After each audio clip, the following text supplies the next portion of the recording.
So welcome everyone. Thank you for coming out tonight. Can you hear me all right? Yeah, okay. If my voice drops at some point, just let me know. So my name is Jean Haley, and I teach here sometimes. I used to teach at the U at the Center for Spirituality and Healing. I have a son who's a Dharma teacher. And I'm really happy to be with you. Seems like this is a good place to be during these times, at least for me anyways. Is there anybody here that's here for the first time tonight? Raise your hand if you're new. Okay, welcome. No experience necessary. We're all beginners. So, and welcome to everyone on Zoom. I can't see most of your faces, but I see the names. I know some of you. Welcome. So tonight we will do some sitting, and I'll guide it a little bit at the beginning, and then we'll have some silence, and then we'll do a little stretching or movement of your choice. And then I've got some reflections that I'd like to make that are based on one of my favorite Dharma teachers, was Joy Harjo, the Native American poet. I'm going to use one of her poems. And then I hope we'll have a chance to hear from you, if you choose. So that's the plan. Does that sound okay? Okay. So let's start by just settling into our bodies, whatever that looks like for you.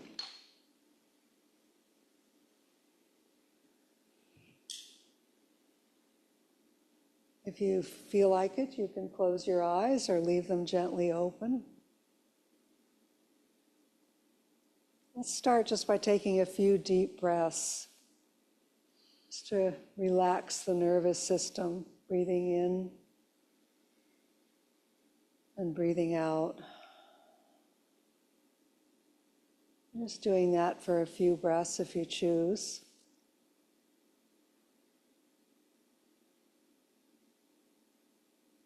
Just signaling to the nervous system that it's safe enough that we can relax a bit.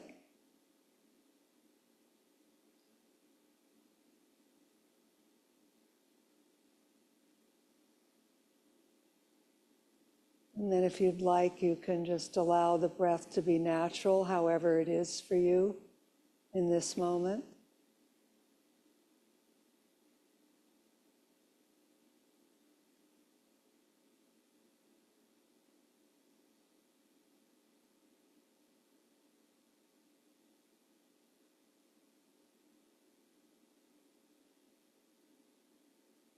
Turning your attention to the felt sense of the body sitting.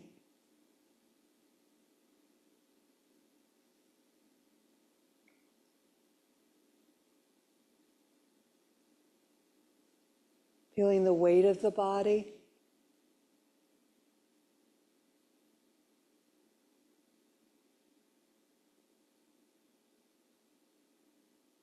Feeling the contact with whatever you're sitting on.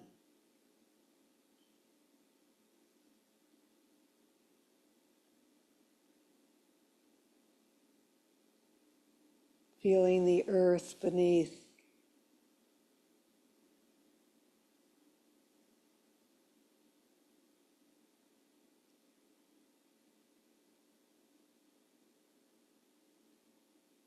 Just resting down.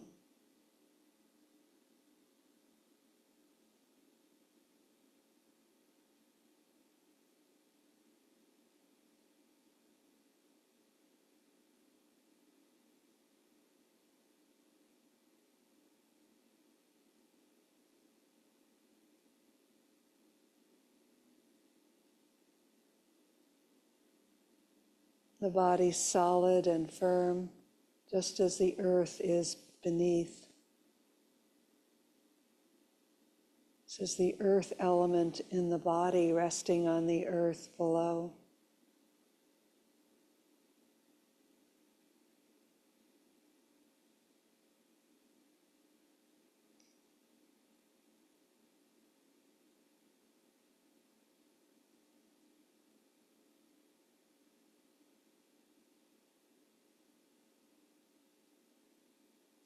And within the relative stillness of the body, feeling the movement of the breath.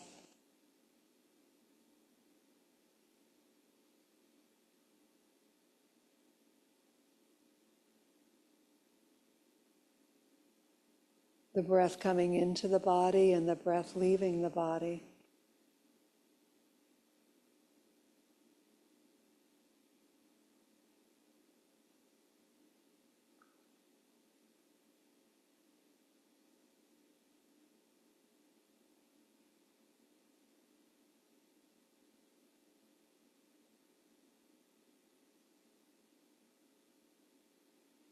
And as best you are able, just relaxing with the felt sense of breathing, not needing to make it any different than it is.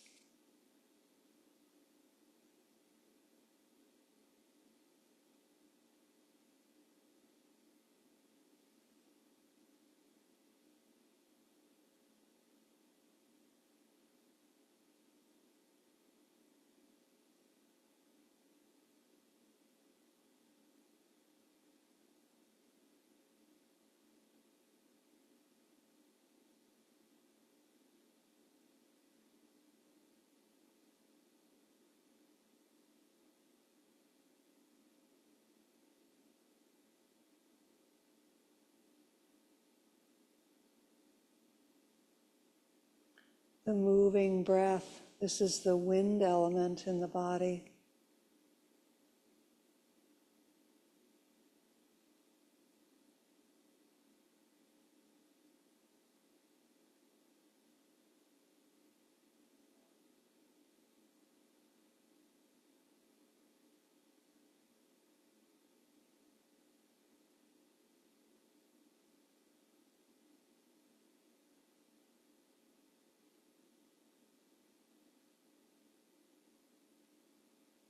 And noticing also any moisture in the body, perhaps saliva in the mouth,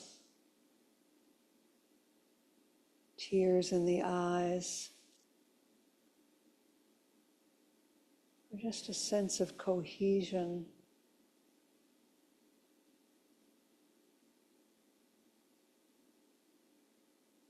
It's the water element in the body. Just as there is water outside the body, snow, rain, water moving through the pipes in this building. There's water inside the body and water outside the body.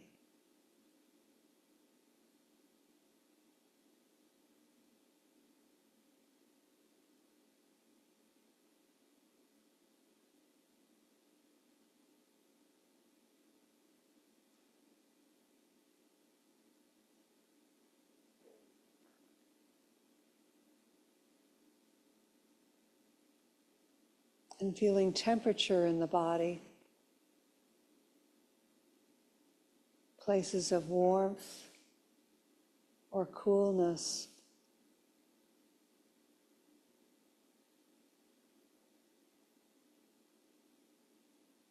The fire element in the body.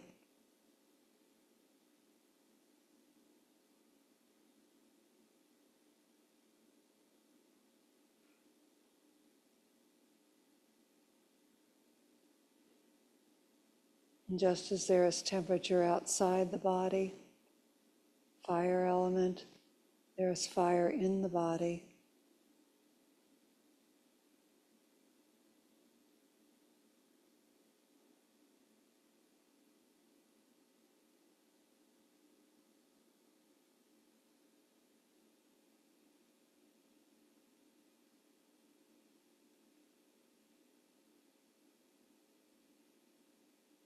And lastly, noticing space in the body. Perhaps the cavities of the body,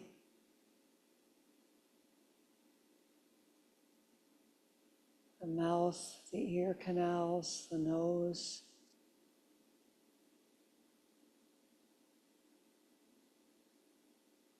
Aware also of perhaps a sense of space between all of the cells in the body. right down to the atomic level, space in the atoms of the body. These bodies are made of space.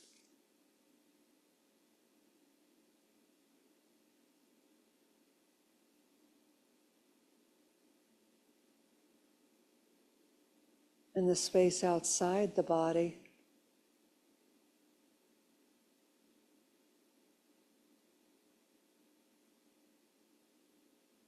the space in which all of us are sitting, either virtually or physically.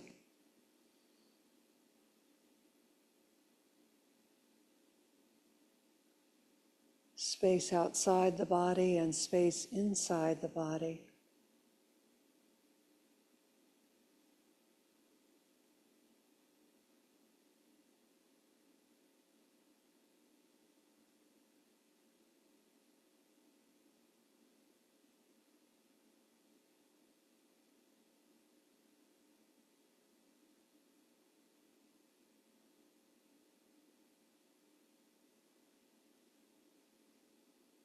We are made of the elements, no different from the earth beneath us, the earth around us.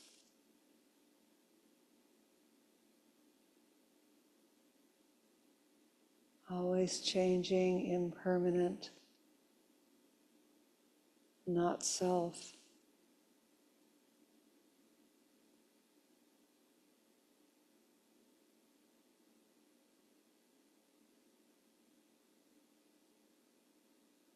So let's sit together now in some silence. If this contemplation of the elements in the body appeals to you, then you could continue to feel into that, or if it makes no sense or doesn't appeal, then using whatever anchor you choose for your attention, whether that be just the felt sense of the body sitting, or the breath moving in and out of the body, or a wider sense of whatever is arising moment to moment. So sitting together now in silence, bringing a kind awareness to our experience.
So as we come towards the end of this meditation, I invite you to once again connect to the sense of space in the body.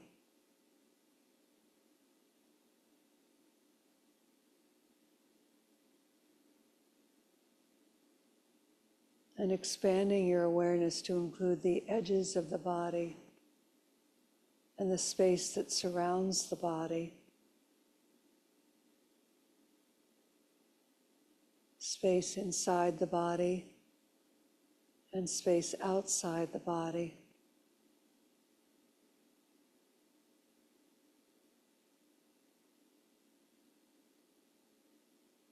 And within that space outside the body are the other beings who came here tonight, the people on Zoom, the people physically located in this room. Just sensing into the fact that there are other beings here tonight who have come together to practice.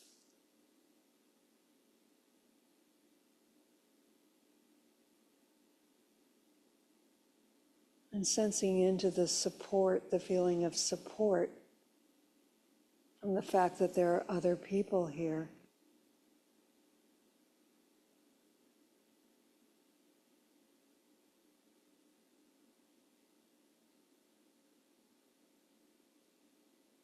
Breathing in that support and breathing it out.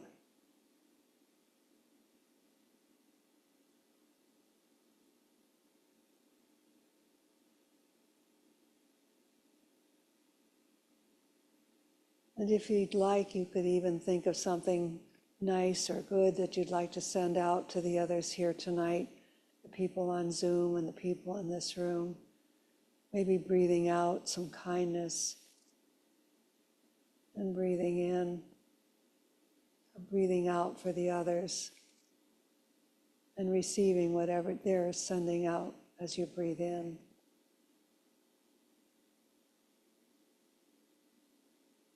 If you're a visual person, it could be light or color, word. Breathing out for the others here tonight and breathing in.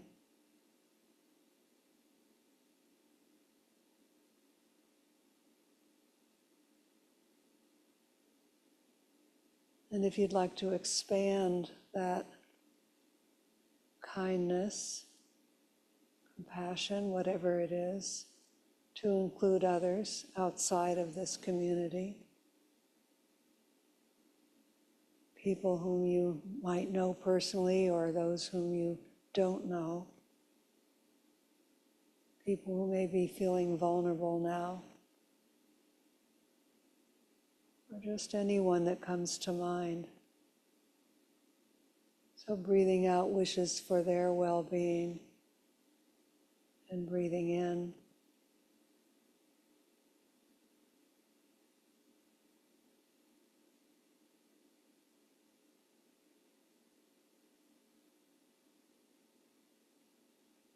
Breathing in and breathing out.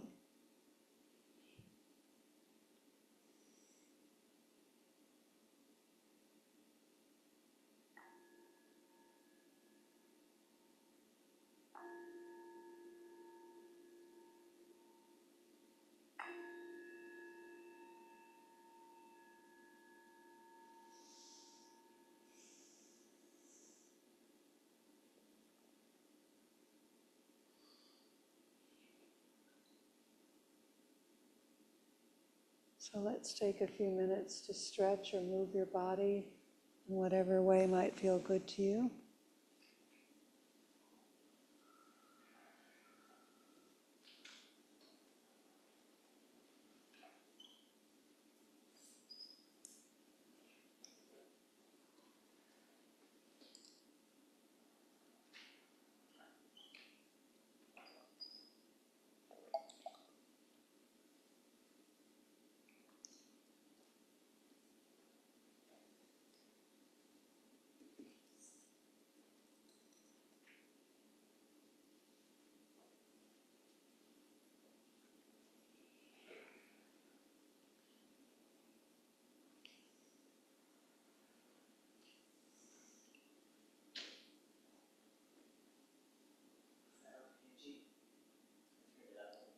Yeah.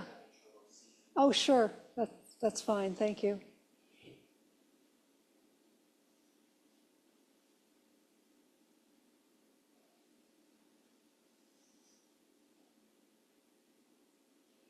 So is my voice still all right? You can hear me? Okay.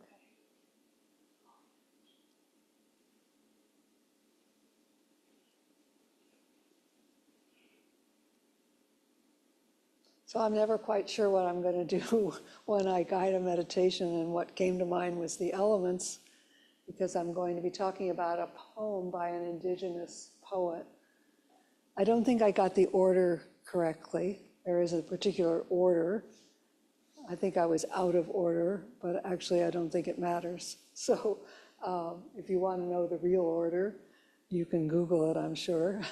But my intention was just to give you the flavor of that kind of meditation if you haven't done that before. It's one of my favorites. I find it very comforting in a way.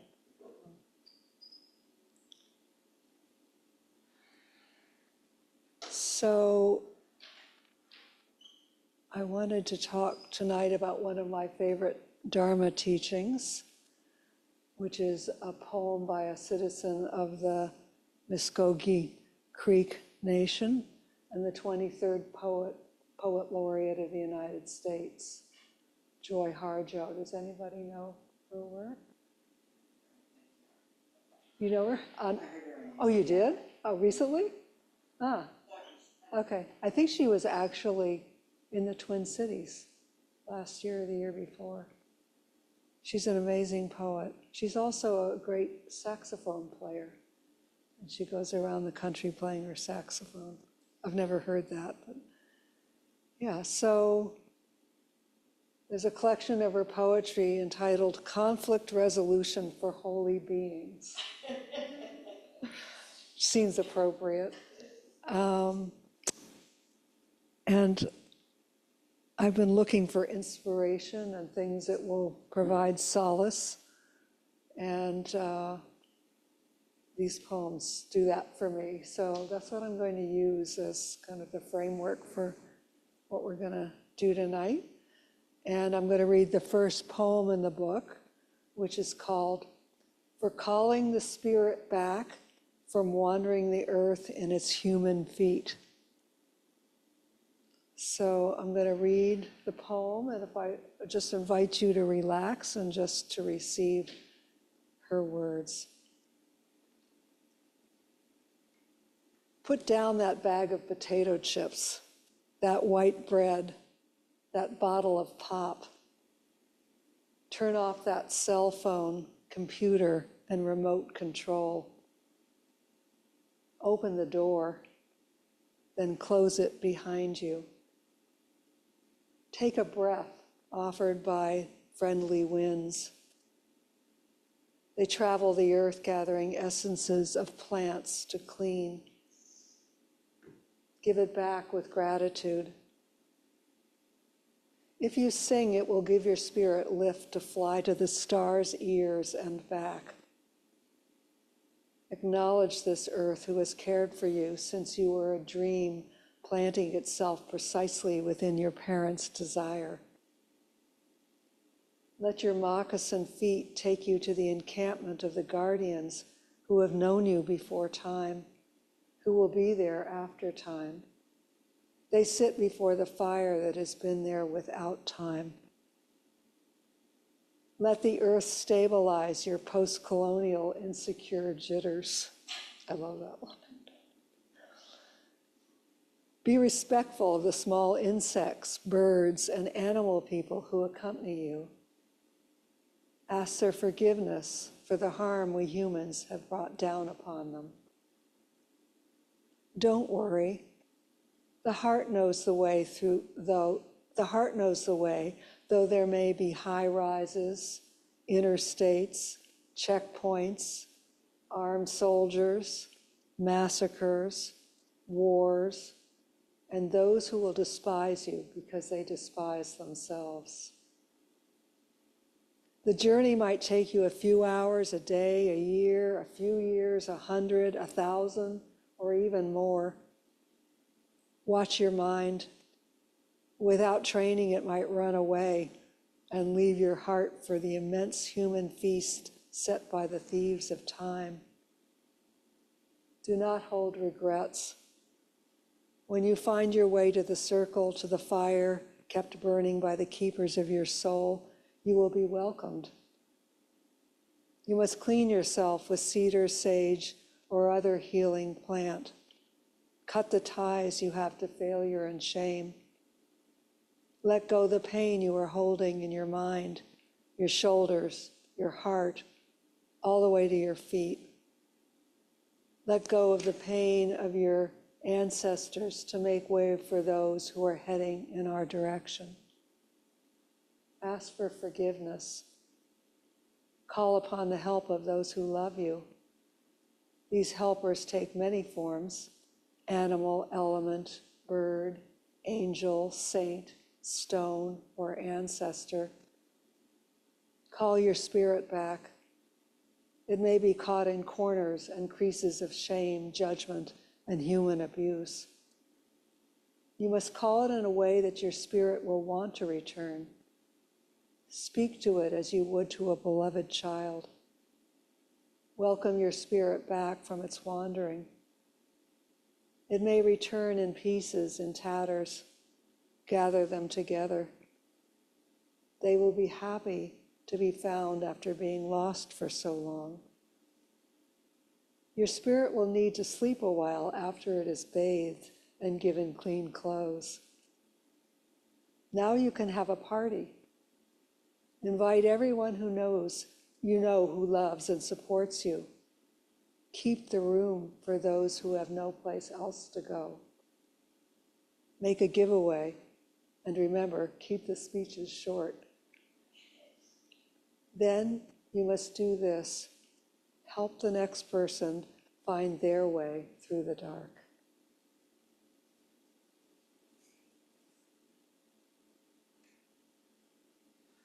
So I'm not sure what else needs to be said. She pretty much said it all. And I think that what she says with words really transcends words for me anyways. But I've been asked to say a few words myself. So I thought I would talk about the parts of the poem that really resonated for me, and as kind of the essence of what I consider to be Buddhist practice. So I'm going to use her poem for that purpose. And these include the practice of gratitude, which she talks about, grounding to the earth, respecting all the creatures of the earth, watching the mind, self-compassion, forgiving ourselves and others, joining with the wise, opening our hearts. I'm using the term heart. I'm translating spirit as heart, and helping others. So that's a lot. But I think they're all qualities, every single one of them, that are so important at this time in our history. So I felt like I should have contacted her and asked her permission before I did this, but I didn't. So I'll ask her permission and ask for her forgiveness too if I misrepresent her poem now. And I'll just invite you to take what I'm offering, if it's of use to you, and discard what isn't. So I'll start with this quality of gratitude. So she writes in this poem, "Take a breath offered by friendly winds. They travel the earth gathering essences of plants to clean. Give it back with gratitude. If you sing, it will give your spirit lift to fly to the stars' ears and back. Acknowledge this earth who has cared for you since you were a dream, planting itself precisely within your parents' desire. So when I read these lines, they were just a beautiful reminder of the importance and the joy of giving and receiving life, really, and feeling gratitude for what we have received. And although the sutras are not quite as poetic, as you know, they were written down several hundred years after the Buddha died. Who knows what it sounded like when he actually spoke, right? And a lot of this was chanted, so it was musical.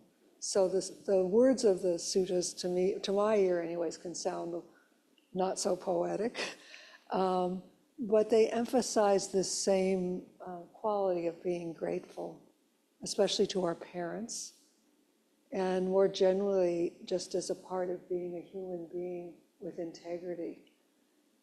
So this is from something called not sure how to pronounce it, Katanu, perhaps Katanu Sutta. So these are the words of the Buddha. Monks, I will teach you the level of a person of no integrity and the level of a person of integrity. Listen and pay close attention. I will speak. As you say, Lord, the monks replied. The Blessed One, that's Buddha, said, now what is the level of a person of no integrity? A person of no integrity is ungrateful and unthankful. This ingratitude, this lack of thankfulness, is advocated by rude people. It is entirely on the level of people of no integrity. A person of integrity is grateful and thankful. This gratitude, this thankfulness is advocated by civil people. It is entirely on the level of people of integrity. So I found that really interesting that the Buddha is he says what distinguishes a person with integrity, or one of the things that distinguishes a person of integrity from one without it, is something as simple as being thankful. And yet in other places, the Buddha says that this quality of gratitude or of being thankful is quite rare. So he says, I think it's also in this sutta, he says, somewhere he says, these two people are hard to find in the world. Which two? The one who is first to do a kindness and the one who is grateful for a kindness done. And I think I had a glimpse of that a few weeks ago. So I was really fortunate to be in Barbados during that awful cold spell here. And I was riding a public bus. And I was so struck by every time a passenger got off, he, she, or they would turn to the driver and say, thank you, driver, before they got off. Every single one. Makes me actually want to weep when I think about it, because it was so different from what I think is the norm in this country, although I know people thank the driver, but I haven't seen it this consistently and so heartfelt that they actually turned and addressed the driver. And it startled me. And it made me think, well, maybe this quality of thankfulness is in fact rare. I like to think it's not, but the contrast with what I'm used to was so startling. So something to ponder, I guess, for yourself. And elsewhere, the Buddha teaches the importance of being grateful to those who gave us life, our parents. And although he doesn't include the earth in this, as Joy does in her poem, which reflects maybe the fact that Joy is a Native American, as part of her culture, of her upbringing, of her spirituality. And the Buddha was an Indian prince living 2,600 years ago with a culture that venerated, parents. Perhaps that's why it's different. But They're both expressing the importance of feeling gratitude for those who birthed us, whether it be the earth or our parents, and those who nurtured us. I was going to read a passage from the same sutta about parents. I'll read it.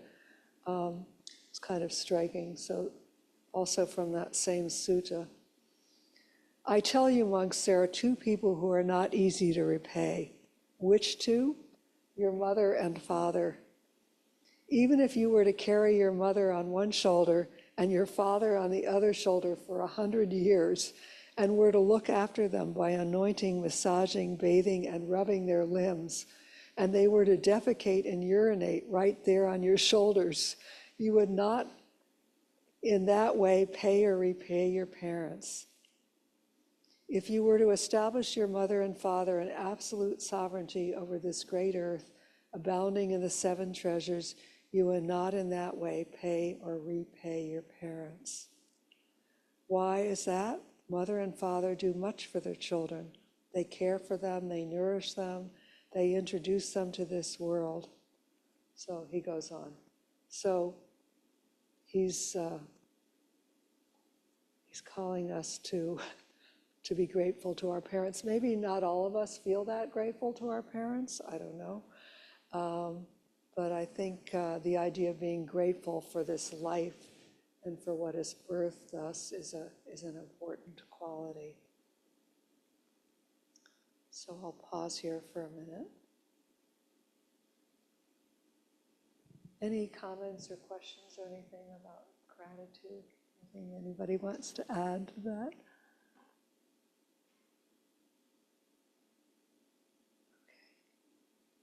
So, moving on from gratitude, another thing that can lift our spirits and ground our stressed bodies and minds is connecting to the earth. And I hope you got a little bit of sense of that in the meditation. So Joy writes in her poem, "Let the earth stabilize your post-colonial insecure jitters." I like that image of just grounding in the earth when our minds are going nuts. We can feel ourselves standing on this earth. So the early Buddhists knew this as well. And I think that's reflected in the fact that the Buddha instructed his monks to go to the forest and sit under a tree to meditate. And in my own experience, the elements meditation, which is included in the Satipatthana Sutta, the Four Foundations of Mindfulness, as well as other places, is also an excellent instruction in how to sense into the earth, inside and outside our bodies. And for me, it definitely stabilizes my post-colonial jitters, at least while I'm doing it. And then let's not forget that the Buddha himself awakened under a tree, sitting under a tree, touching the earth with his hand. And grounding, when we're grounding ourselves on the earth, it's the perfect time to be paying respect to all the inhabitants of the earth and to ask their forgiveness for the harm that we have caused them. So these are Joy's words again. Be respectful of the small insects, birds, and animal people who accompany you. Ask their forgiveness for the harm we humans have brought down upon them. So for me, I guess the thing in the suttas, the sutta that best expresses this is the Karaniya or the Metta Sutta, if you're familiar with that, the Buddha's words on loving kindness, which I think is one of the most poetic teachings in the canon. So I thought I'm not a very good chanter. I could chant it, but you wouldn't like that. So I'm going to read it just because I think it's beautiful and expresses this idea of respect for all beings. So this is the Karaniya Metta Sutta, the Buddha's words on loving kindness. This is what should be done by one who is skilled in goodness and who knows the path of peace.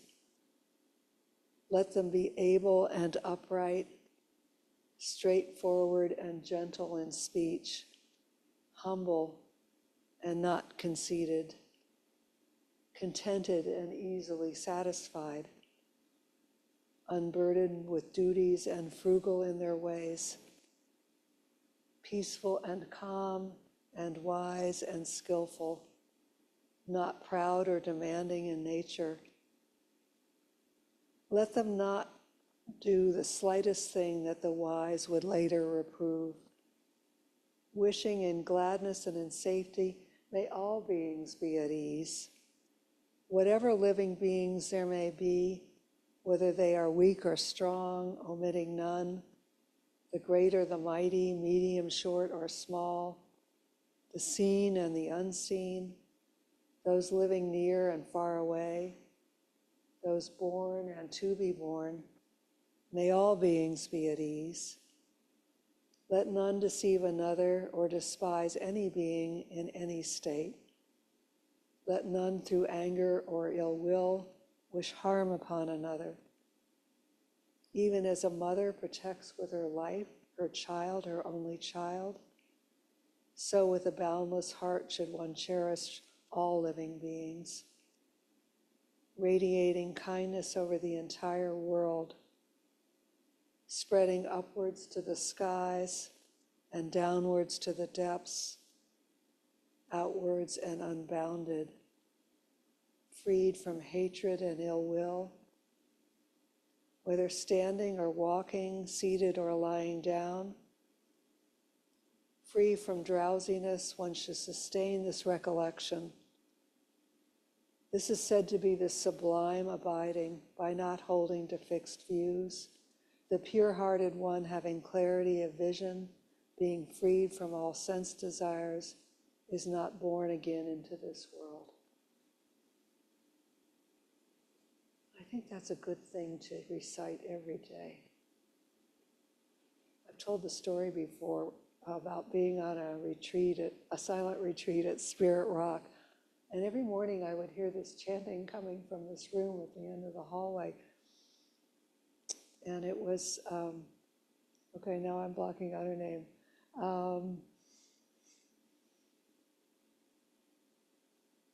Sylvia Borstein was chanting the Metta Sutta. She did it every single morning in her room.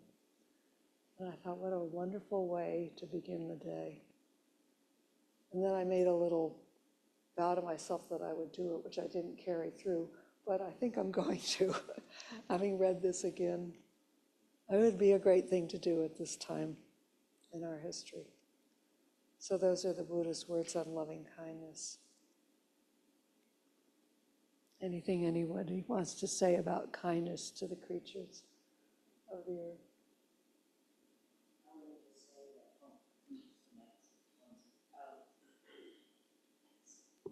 I just wanted to point out to you, Jean, that when you heard Sylvia Borstein singing, your reaction was gratitude. You didn't go, oh, there's somebody waking me up early in the morning with singing. Thank you. Thank you. So, and that, yeah, that was very gracious. That's a great thing to do, is to point that out in one another. Thank you.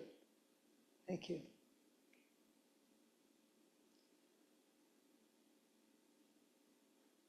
So moving on, after we have expressed gratitude and grounded ourselves on the earth and shown respect for the creatures, Joy, the poet, advises us to embark on the journey of the spirit, which I'm calling the heart, trusting that we already know the way, taking as long as it takes, and keeping a watch on our minds along the way. Don't worry, she says. The heart knows the way, though there may be high rises, interstates, checkpoints, armed soldiers, massacres, wars, and those who despise you because they despise themselves. The journey might take you a few hours, a day, a year, a few years, 100, 1,000, or even more. Watch your mind. Without training, it might run away and leave your heart for the immense human feast set by the thieves of time. So there's a lot in those lines. But what stood out for me was the importance of trusting the path, having faith, in other words, of letting the process unfold at its own pace, and not being distracted by the stuff that fills our minds. So faith faith is a funny word. I've always thought it was kind of a funny word to be used in Buddhism, because there's a lot of baggage with the word faith, I think, in this culture. But faith is talked about in Buddhism, and it's a faith that's achieved through our own experience, not through somebody telling us what we should be believing. And this faith that we acquire through our own experience on the path is what's called verified faith. So we verified it through our own experience. And as anyone who's tried to speed up this process knows, that peace of mind, including wisdom and compassion, grow at their own pace. We can't hurry it up. I don't know, at least I can't, maybe you can't, but if I'm sitting there meditating, I can't hurry it up. Like, I just want to get there. It just doesn't work. It will evolve however it evolves, based on the conditions. And no amount of striving or tinkering will make it go any faster. In fact, it actually will throw us off the path or slow us down. And the biggest impediment is our own minds. Hence the importance of watching the mind, as Joy suggests. And that's what we were doing earlier, watching our minds. And this ability to watch the mind, mindfulness, is honed through the practice of meditation. And it's what frees the heart, or the citta, as it's called in Buddhism, from the hindrances of sensual desire, ill will, sloth and torpor, one of my faves, restlessness and worry and doubt. So when we're able to bring awareness to what's in our minds, these hindrances begin to lessen. And it's also supported by self-compassion. When we find ourselves caught up in shame and blame, I should be able to do this, I should be this way, I shouldn't be that way. Does anybody know any of that? You have that experience? I do a lot.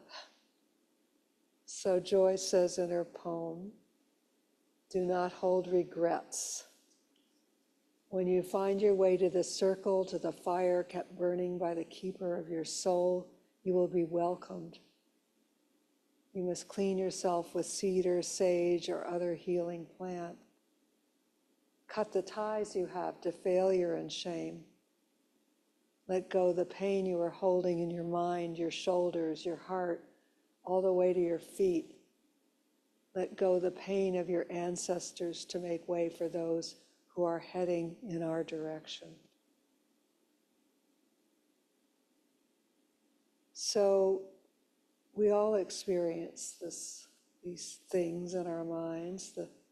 And the Buddha taught that until we're fully awakened, we're going to be subject to what are called the fetters. It's kind of a funny word, the fetters. And there's stages, if you're aware, there are stages in this path to awakening. And in each stage, some of these fetters, there are 10 fetters that we carry around with us. Some of them are abandoned, but it's not until we get to the highest stage of awakening that all of them are gone. So the fact that we're feeling desire, sensual desire, or we're feeling crabby, or whatever we're feeling, is not something to blame ourselves about or beat ourselves up about. It's a part of the process. And the thing that's important is how we meet it. Are we meeting it with kindness and compassion? Or were we meeting it with blame and shame and all those other things?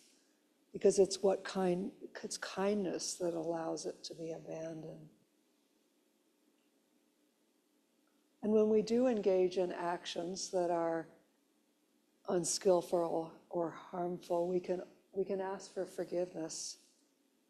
As you might be aware, the Buddhist monastics do this as a part of their practice every month. They sit down together and with other of the community, and they ask for forgiveness and give forgiveness. And I don't know if you're familiar with the formal forgiveness practice, but there's also forgiveness practice that's practiced in meditation centers like this, where we ask forgiveness of those that we have harmed, we forgive those who are harmed us, and we forgive ourselves for the way that we've harmed ourselves. And for many of us, including myself, the hardest part of this is forgiving ourselves. And yet the Buddha taught that loving ourselves, offering ourselves compassion, is the place that we need to begin. So these are his words. You can search the whole universe and not find a single being more worthy of love than yourself. Since each and every person is so precious to themselves, let the self-respecting harm no other being. I'll read that again. You can search the whole universe and not find a single being more worthy of love than yourself. Since each and every person is so precious to themselves, let the self-respecting harm no other being. So basically, we learn how to respect and love others by respecting ourselves.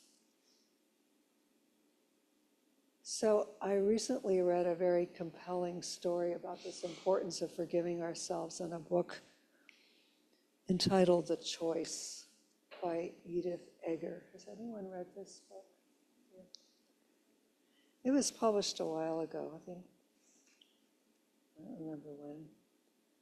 It leapt out at me. It was copyright's 2017. I was in like one of the best bookstores in the world, which is in Georgia, of all places. It's Agnes Scott College, which dates back to the Civil War. It's a women's college outside of Atlanta. They have a wonderful bookstore. Whoever buys the books in that place is a genius. And I saw this book, and it's called The Choice, Embrace the Possible. And that choice is the thing that I love the most about Buddhist practice, is that with awareness, we have choice over how we want to be in the world. And so I bought this book, and it is this amazing story of her life. So she was a Hungarian Jew. She's still alive. I think she's about 98 now. And she was sent to Auschwitz at the age of 16 with her parents, and she was liberated. She was barely alive a year later. And you may know that 3 days ago, it was the 80th anniversary of the liberation of Auschwitz. And so I thought it would be appropriate to read this short passage from this book, which is talking about self-forgiveness. So just the backstory, when she arrived at Auschwitz, she was with her two sisters and her mother and her father. And if you know how that went, Dr. Mengele, who was called the Doctor of Death, stood in front of this line of people that were coming out of the cattle cars. And depending on their age and their level of infirmity, he would either send them to the left, which meant that they went immediately to the gas chambers, or he would send them to the right, which meant that they would stay alive at least for a while, and they would work them to death, starve them to death. So she arrived there with her parents, and she was asked when they came to the front of the line, Dr. Mengele asked her if the woman standing next to her, who was her mother, was her sister or her mother. Her mother was very young looking. And she blurted out, "She's my mother." And so Mengele said, "Then go to the left." She sent her mother to the left, which meant that she was murdered. And she did it because she was her mother, and that was what came up. But she held this for her whole life, this terrible guilt that she had killed her mother. And although she had a remarkable life, she came to the United States, she trained as a psychologist, and she had a practice where she treated people who had suffered trauma, including vets who had suffered trauma and had PTSD. She was very successful at that, but she could never forgive herself for this. And so she returned to Auschwitz. I think she was in her 80s. And she writes about her experience there. So I'm just going to read just a little bit of this. So she's in this line. "It's our turn now." Dr. Mengele lifts his finger. "Is she your mother or your sister?" he asks. "She is my mother, my mama, my only mama. And so I say the word that I've spent the rest of my life trying to banish from my consciousness, the word I have not let myself remember until today. Mother, I say." I should have said sister. Why didn't I say sister? I called to her across the years to ask her forgiveness. That is what I have returned to Auschwitz to receive, I think. To hear her tell me that I did the best with what I knew, that I made the right choice. But she can't say that, or even if she did, I wouldn't believe it. I can forgive the Nazis, but how can I forgive myself? If I'd known my mother would die that day, I would have said a different word, or nothing at all.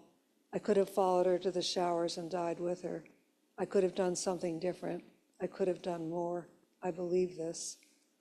And yet, this and yet opening like a door. How easily a life can become a litany of guilt and regret, a song that keeps echoing with the same chorus, with the inability to forgive ourselves. How easily the life we didn't live becomes the only life we prize. How easily we are seduced by the fantasy that we are in control, that we are ever in control, that the things we could or should have done or said have the power, if only we had done or said them, to cure pain, to erase suffering, to vanish loss. How easily we can cling to worship the choices we think we could or should have made. Could I have saved my mother? Maybe. And I will live for all the rest of my life with that possibility. And I can castigate myself for having made the wrong choice. That is my prerogative.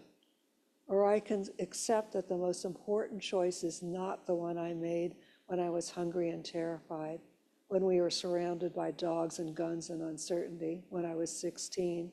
It's the one I make now, the choice to accept myself as I am, human, imperfect, and the choice to be responsible for my own happiness, to forgive my flaws and reclaim my innocence, to stop asking why I deserve to survive, to function as well as I can, to commit myself to serve others, to do everything in my power to honor my parents, to see to it that they did not die in vain, to do my best in my limited capacity so future generations don't experience what I did, to be useful, to survive and thrive so I can use every moment to make the world a better place, and to finally stop running from the past, to do everything possible to redeem it and then let it go. I can make the choice that all of us can make. I can't ever change the past, but there is a life I can save, and it is mine, the one I am living right now, this precious moment. So that's the Dharma, if I ever heard it, that we have this choice to forgive ourselves, to do the right thing in this moment. I'm almost finished. You'll be happy to hear.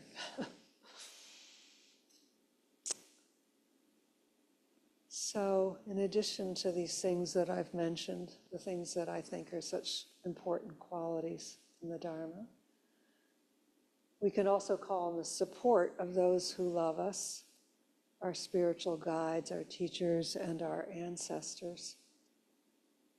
Again, these are the poet's words. Call upon the help of those who love you. These helpers take many form: animal, element, bird, angel, saint, stone, or ancestor.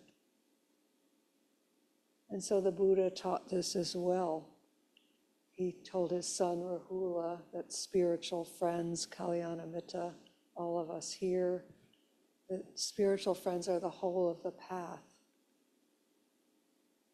And they include people in the Sangha, our teachers, our wise friends, those who love us, and all who traveled the path before us. So this is a path of 2,600 years. There are a lot of people that went before us. We can't really do this alone.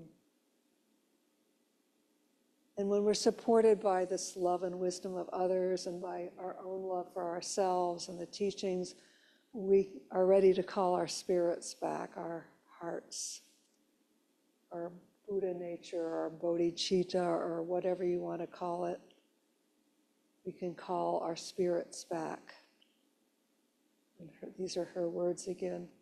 Call your spirit back. It may be caught in corners and creases of shame, judgment, and human abuse. You must call in a way that your spirit will want to return. Speak to it as you would a beloved child, just as Dr. Egger spoke to herself. Welcome your spirit back from its wandering. It may return in pieces and tatters. Gather them together. They will be happy to be found after being lost for so long. Your spirit will need to sleep a while after it is bathed and given clean clothes. And when your heart is open, it's time to give it to others. So she says, make a giveaway and remember to keep the speeches short. Then you must do this. Help the next person find their way through the dark. And for me, that's the bottom line. We do this not only for our own liberation, but for the liberation and the freedom of all beings everywhere. May all beings be free from suffering and the causes of suffering. May all beings have open hearts and calm minds.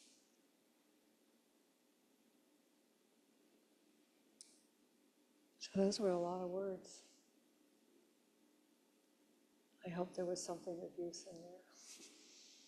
We have about 15 minutes. I would love to hear any responses, reactions, comments about what qualities you value, your own experience. I'll open it up.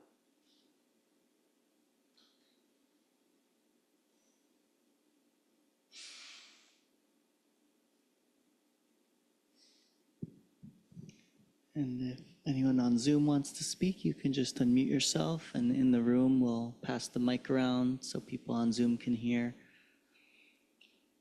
I was intrigued that you were in Barbados.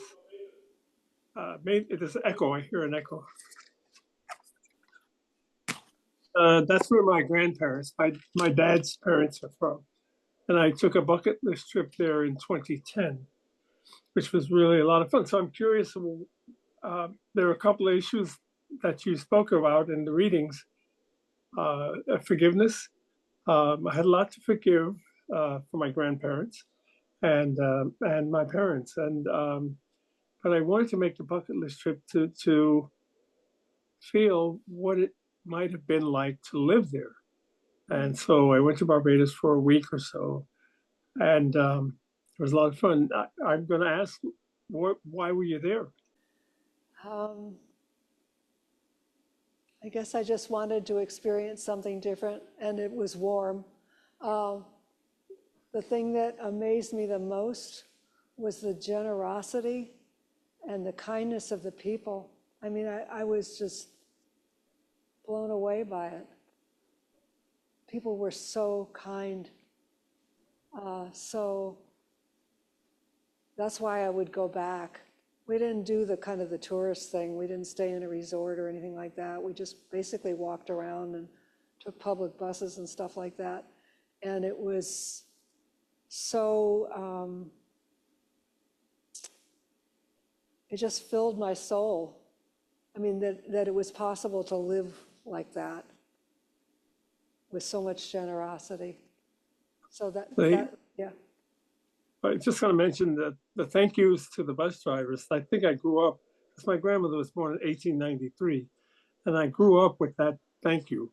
And if I didn't say it, I was really in trouble. So I appreciate you talking about that, especially about forgiveness, because I still have a lot to work on that. But I'm grateful for the readings you shared tonight. Thank you. Yeah, thank you. And I love thinking that your ancestors came from Barbados. That makes you even more special to me. Thank you. You're welcome. Thank you. Thanks. Hey, I'm Emily, she, her. I really appreciate you bringing poetry in. I feel like it really feels like very comforting right now. I think there's something about like the imagery that's created and something about the beauty, especially even when we're speaking about really like challenging and difficult things. I think things that I was really struck by, many parts of the poem that you read, but I think especially the end of like welcoming your spirit or what you were naming your heart back.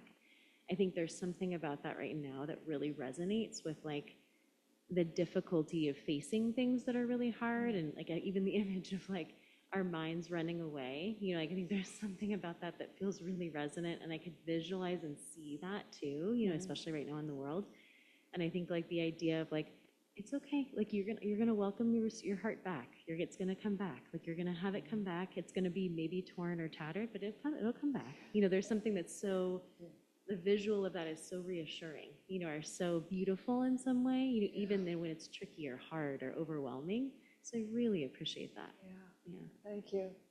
Yeah, I love that line about it maybe need to be bathed and take a nap or whatever her words were. For sure. And that's so beautiful too, the idea that you could just welcome it back and have it be so tenderly loved, right? Yes. And that's so, again, a visualization of compassion in those moments, you know? Thank you. Thank you. So I really appreciate that. Thank you. Yeah.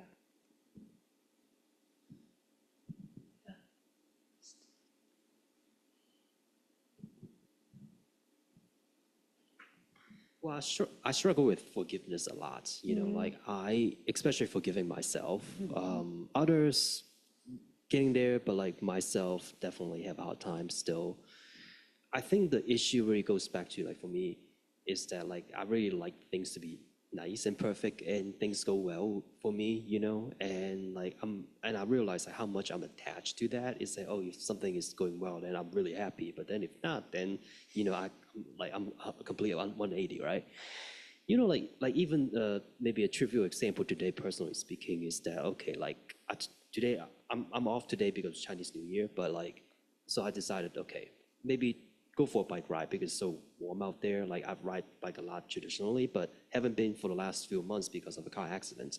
So this is my first time me riding my bike, and like I really wanted to do much. Like my goal was, without getting into the weeds, like my goal was doing like 35 to 40 miles, but I can only do 26 like max, and I'm like, and I barely made it, you know, and I was really slow and stuff, and then I kind of beat myself to death to it because I was like, I should have done better. You know, and I just got a newer bike, and I'm like, I should have done really much better. But then I'm like, I haven't ride bike for 3 months. So it's like, that's like the only way to kind of get me out of it. A lot of times I just keep getting stuck in the loop of, oh, other people is better than me. Other people is better than me on a lot of things. And I'm like, I should have done better. You know, it's like, I just keep getting stuck in the loop no matter how, a lot of times, no matter how I try. I don't know, like. And you see it. Sounds like you see it. You may not see it while you're caught in it, but you see it later. Yeah, that's great. Good work. Thank you. Yeah. I mean, that's how we eventually abandon it, is by seeing it. We may not see it in the moment, but you do see it, and you see the suffering that it causes. I do. Yeah. Thank Thank you. Yeah, and Happy New Year. It's the year of the snake, right? Exactly. Yeah. Thanks.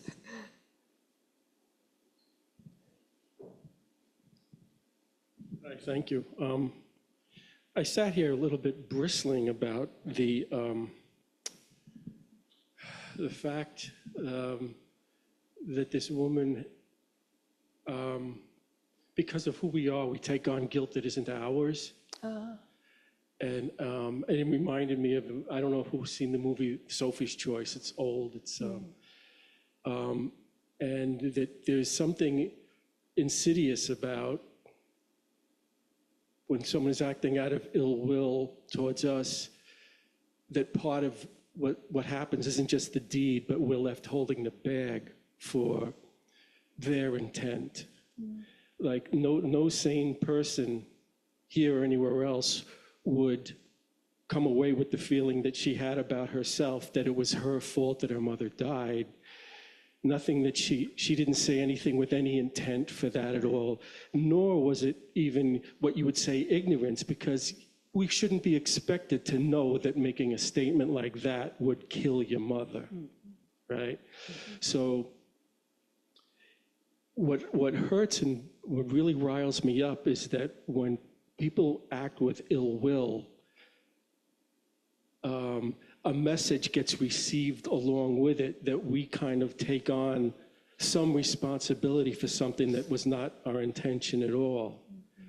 And I mean, for myself, I have enough trouble with my real defects. I have enough trouble with real guilt, the things that I really do, that to be taking that on,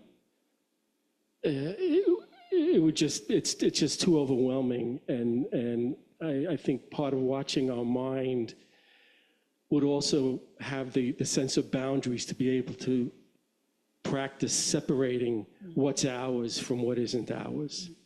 That's it. Thank you. Yeah, thank you.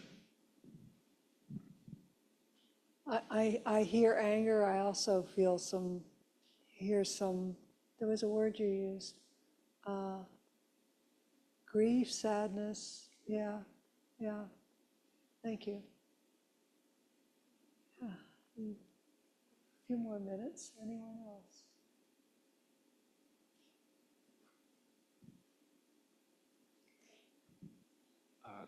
There was one other part in that book that I really like as well. I believe this is when she goes to Auschwitz and she's with, this is right before her mom, this is when they're traveling there, and her mom tells her, no one can take away the thoughts in your mind.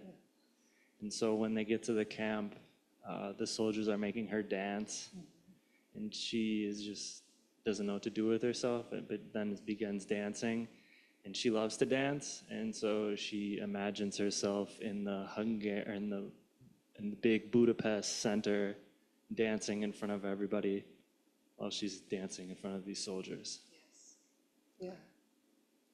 So, yeah, I don't know if that's at all a bit liberating. Yeah, that's a beautiful image. Again, it's an image that stays in your mind of her dancing, being free because she's created the reality that makes her happy. Thank you for bringing that in. Thank you. Anyone else?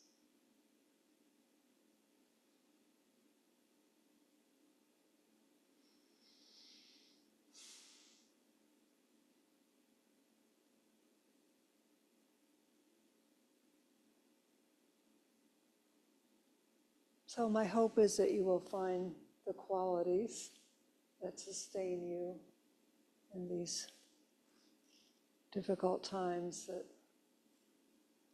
ease your heart, which may be in tatters. I might need a rest and a bath. Yeah, so that we can do the right thing, carry on, and take care of others. So, oh, yeah, sure.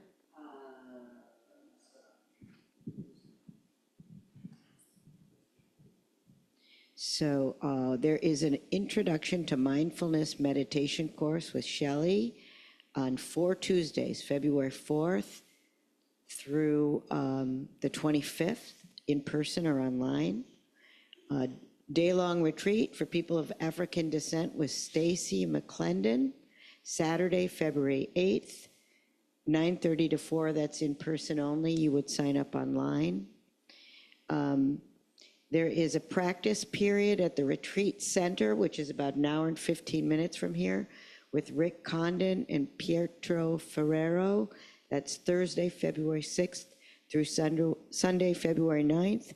And for those of you who don't know, or those of you who do, all programs at Common Ground are run on Dana, which means generosity. So the request is that you receive this program or any program you choose to do and let it hit the heart and really receive it and feel how it feels to have done this tonight with your time. And if tonight or on any other night you are moved to return the gift, there is a bowl, there are bowls out there. The center bowl will receive financial money. You can donate online. You can donate services. There is a cleaning committee and many committees, and Gabe right here is the office manager, so you can approach him about ways you can specifically give back. But the building and all the people that are hired here get paid by Donna, by no salaries, by what we give. And 2/3 of tonight's program will go to Jean. So if you do give online, make sure you write in the heading that Jean was the teacher, or you could probably put the date that was Wednesday and it would get to her. Thank you. Thanks, Amy. So let's dedicate the merit of our being here together tonight.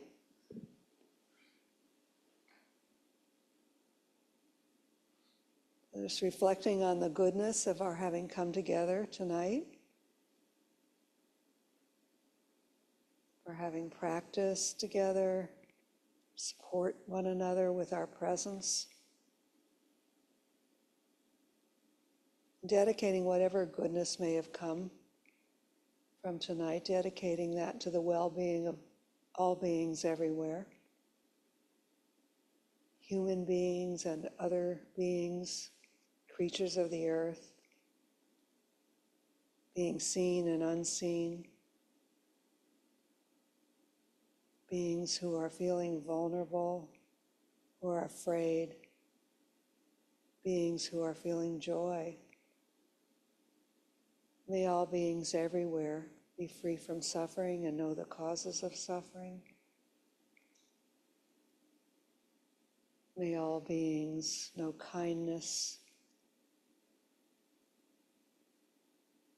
May all beings know peace.